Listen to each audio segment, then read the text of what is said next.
पूछना था कि यथार्थ गीता में लिखा हुआ है कि प्याज लहसुन मांस मछली तमसी भोजन नहीं है। हाँ। तमसी नहीं है। तामसी नहीं, ऐसा लिखा है? हाँ, यथार्थ गीता में लिखा हुआ है महाराज जी। कहाँ है यथार्थ गीता? प्रश्नोत्तरी में सारे लोग सुन रहे हैं और उसमें ना सारे लोग वही पूछे कि अपने गुरु जी से। मित्रों, इस महिला ने महाराज जी से कहा कि गीता में लिखा हुआ है कि प्याज लहसुन और मांस खाना कोई पाप नहीं है। देख सकते हैं मित्रों महाराज जी को ऐसी बात इस महिला ने कहा जिसे सुनकर महाराज जी को अपनी गीता की सबसे बड़ी पुस्तक निकालनी पड़ी है।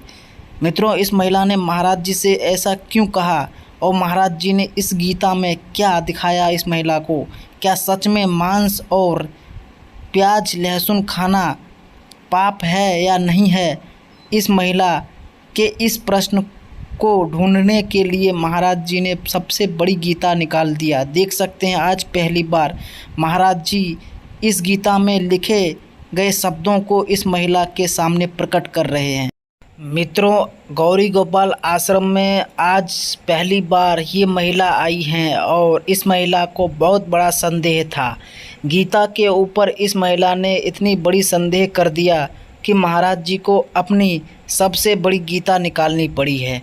देख सकते हैं मित्रों, काफ़ी लगभग 10 से 15 मिनटों तक इस महिला को महाराज जी ने समझाया है। मित्रों, आप वीडियो के अंत तक बने रहिए, आप सभी भी जान पाएंगे कि इस महिला को महाराज जी ने क्या क्या समझाया। तो अब देखते हैं वीडियो में आगे। राधे राधे। पूछना था कि यथार्थ गीता में लिखा हुआ है कि प्याज लहसुन मांस मछली तमसी भोजन नहीं है। हाँ। तमसी नहीं है। तामसी नहीं, ऐसा लिखा है? हाँ, यथार्थ गीता में लिखा हुआ है महाराज जी। कहाँ है यथार्थ गीता? प्रश्नोत्तरी में सारे लोग सुन रहे हैं और उसमें ना सारे लोग वही पूछे कि अपने गुरु जी से पूछ के आना। आपकी अभी प्रश्नोत्तरी भी सब लोग सुन रहे हैं। देखो, जो यथार्थ ये गीता है, ये जो गीता का अर्थ करने वाले लोग हैं ना, वो अपने मन से अर्थ करने, ये अड़गड़ानंद जी की गीता है ना? अड़गड़ानंद जी महाराज हैं, ये उन्होंने अपने ढंग से इसका अर्थ किया है। जबकि ये देखो, इसमें लिखा है युक्ताहार विहारस्य, इसकी देखिए, ये व्यक्ति की अपनी बुद्धि और अपनी सोच है। गीता में एक मिनट समझ लो इसको।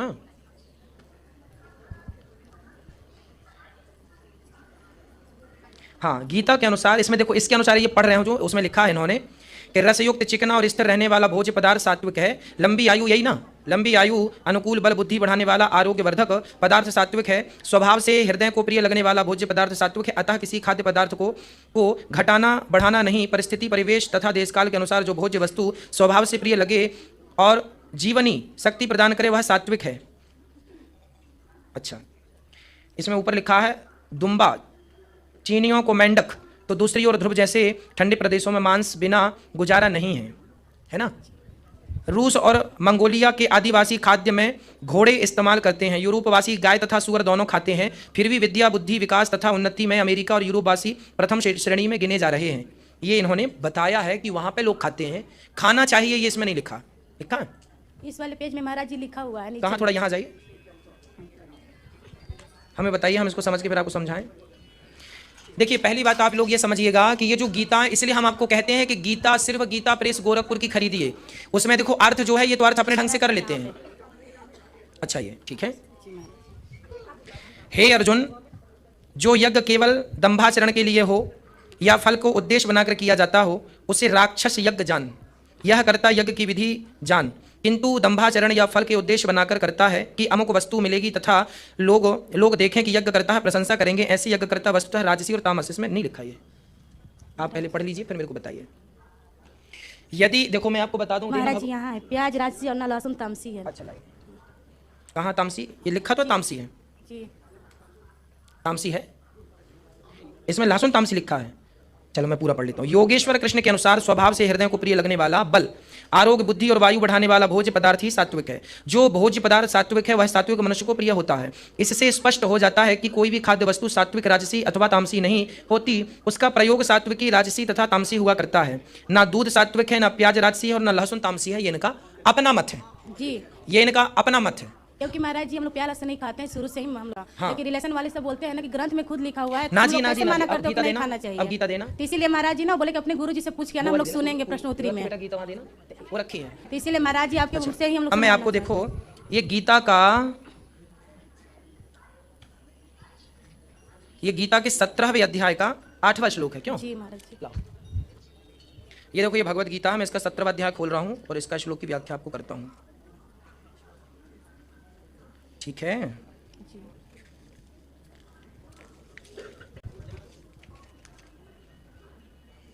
8वां श्लोक है।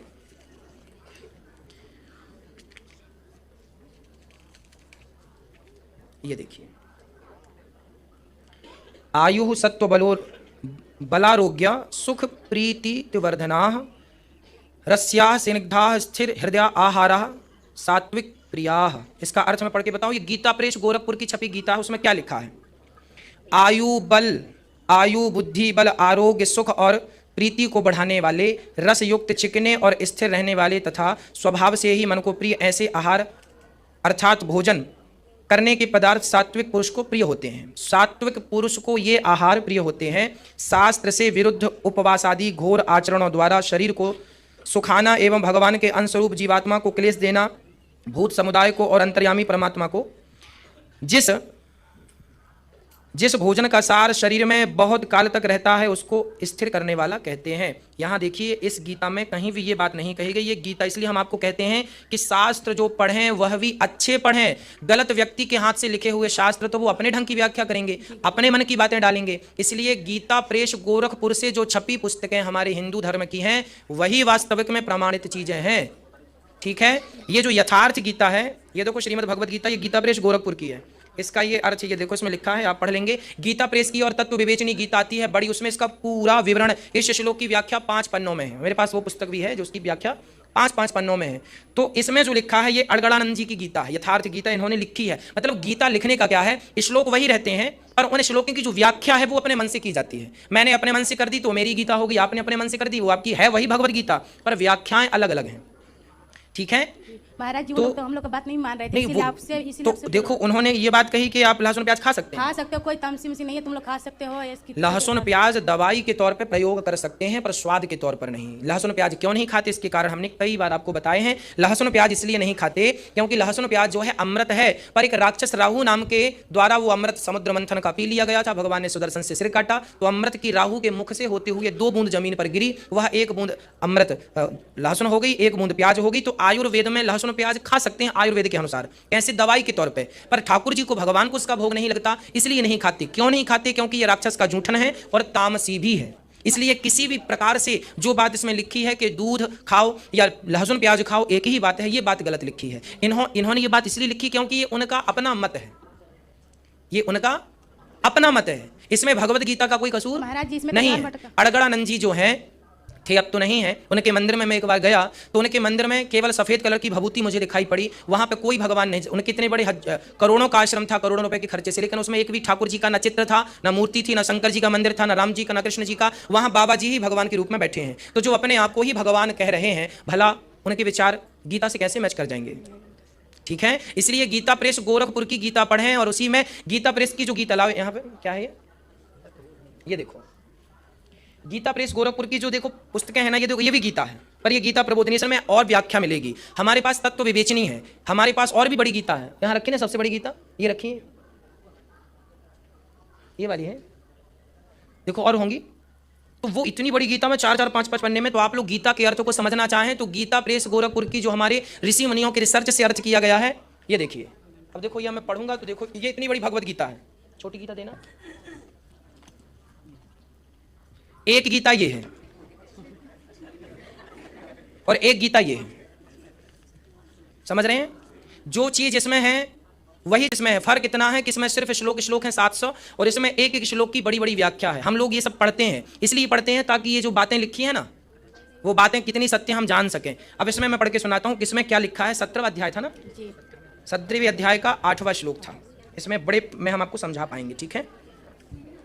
देखो कितना प्रकार समाज आज कंफ्यूज इसीलिए है क्योंकि सही चीज मिलती नहीं। इसलिए मैं आपको बार बार कह रहा हूं कि आप गीता प्रेस गोरखपुर की पुस्तकें पढ़िएगा, अन्य किसी की पढ़ेंगे तो कंफ्यूजन होगी ही होगी। वो तो अपने मनमाने ढंग से लिखेंगे, जो लिखेंगे उनको जो मन में आएगा वो लिख देंगे, कोई प्रमाणिक बात तो करेंगे नहीं। वो उनके पास प्रमाण देने के लिए शास्त्रों का देना चाहिए, फिर शास्त्र का प्रमाण देना चाहिए। अब उनके पास होता नहीं है।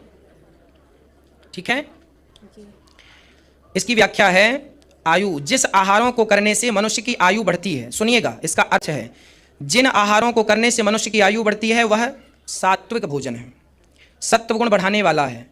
बलम, शरीर मन बुद्धि आदि सात्विक बल एवं उत्साह पैदा होता है। आरोग्य, शरीर में निरोगता बढ़ती है। सुखम, सुख शांति प्राप्त होती है। और प्रतिविवर्धना, जिनको देखने से ही प्रीति पैदा होती है वे अच्छे लगते हैं। ठीक है, इस प्रकार के स्थिराह जो गरिष्ठ नहीं प्रत्युत सुपाच्य हैं और जिनका सार बहुत दिनों तक शरीर में शक्ति देता है। और हृदय फेफड़े आदि को शक्ति देने वाला तथा आदि सौम्य भाव लगने वाला रस, फल, दूध, खांड, खांड मतलब गुड़ शक्कर आती है ना पुरानी, उसको खांड बोलते हैं, आदि रसयुक्त पदार्थ, घी, मक्खन, बादाम, काजू, किशमिश, सात्विक पदार्थों से निकले हुए तेल आदि स्नेह युक्त भोजन के पदार्थ जो अच्छे पके हुए तथा ताजे हैं। जो शुद्ध बादाम, देखो इसमें लिखा है बादाम, काजू, ये दाल चावल रोटी, ये सात्विक भोजन है, ये लिखो इसमें लिखा है। ऐसे भोजन के भोज्य, पेय, लेह और चोष्य। भोजन हमेशा 4 प्रकार का होता है, खाना, पीना, चाटना, चूसना। या तो खाना होगा दाल चावल सब्जी रोटी हम खाते हैं, और रस हम आम का रस क्या करते हैं, खाना पीना, चटनी को चाटना, खाना पीना चाटना, और चूसना, गन्ने को चूसते हैं। 5वें प्रकार का कोई भोजन नहीं इस धरती पर, या तो आप खाएंगे या पिएंगे या चाटेंगे या चूसेंगे। क्यों? 4 प्रकार का देखो ये लिखा है, भोज्य, पेय, लेह और चोष्य पदार्थ सात्विक मनुष्यों को प्यारे लगते हैं। ठीक है, अतः ऐसे आहारों में रुचि होने से उसकी पहचान हो जाती है, वह मनुष्य सात्विक है। वह मनुष्य सात्विक है जो दाल चावल सब्जी रोटी काजू किशमिश बादाम पोस्ता इत्यादि खाए। वो इसमें कहीं भी गीता प्रेस की पुस्तक में कहीं भी लहसुन प्याज का कोई उपयोग नहीं किया गया। तो देखिए इतनी बड़ी गीता है, आप लोग व्याख्या और ज्यादा चाहिए तो ये गीता पढ़ें। ये गीता प्रेस गोरखपुर की, ये देखिए कहाँ लिखा है इसमें, गीता प्रेस गोरखपुर, आपको कहीं दिख रहा है? हम बता दें, ये लिखा है गीता प्रेस गोरखपुर, ये लिखा है। ठीक है, तो आज से कौन सी पुस्तकों पे बिलीव करेंगे? Gita press Gorakhpur, Gita press Gorakhpur. ये देखो, ये गीता प्रेस गोरखपुर, ये हिंदू धर्म की वो परम पुस्तकें हैं जो सबसे सस्ती मिलती हैं। ये दास अनिरुद्ध, मैं भी तो अपनी व्याख्या करके गीता छपा के बिकवा दूं, आप लोग खरीदेंगे? पर मैं नहीं करता। क्यों नहीं करता? क्योंकि हमारे ऋषि मुनियों ने जो लिखा है क्या वही कम है? वही पढ़ो, हमें अलग से करने की जरूरत नहीं है। इतनी बढ़िया बढ़िया व्याख्याएं गीता में भरी पड़ी हैं गीता प्रेस गोरखपुर में कि आप पढ़ेंगे तो दंग रह जाएंगे। लेकिन मैं ये निवेदन जरूर करूंगा कि गीता पढ़ना जरूर, पर किसी भी गीता को ना पढ़ लेना, नहीं उसमें अर्थ का अनर्थ कर देंगे। ठीक है जी महाराज। महाराज जी महाकाल जी का फोटो घर में लगा? हाँ बिल्कुल लगा सकते हैं। ठीक है, खुश रहिए। तो आप सभी को ये जानकारी आज प्राप्त हो गई बहन के द्वारा। आप सभी चैनल को सब्सक्राइब कर लीजिएगा और शेयर जरूर कीजिएगा। ठीक है।